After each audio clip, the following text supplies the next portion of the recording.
Kama unajua kanuni ya wokovu, haraka. Kwanza wokovu kwenye kila kitu, the principle of salvation. Number one, you know that I'm a sinner. Number one, I know that I'm a sinner. Number two, I have to know I cannot save myself. You know what I'm saying? The principle of salvation, number one, I know I'm a sinner. Number two, I know I cannot save myself. Number three, I need a savior.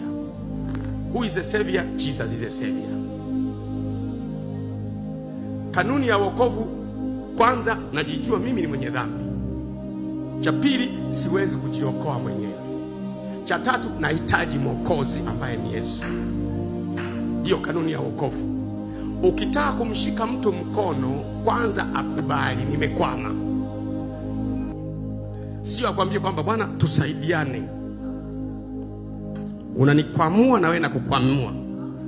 Huwezi kumsaidia mtu akubali bwana mimi nimekwama. Na kitendo cha kukubali mimi nimekwama ndio unyenyekevu.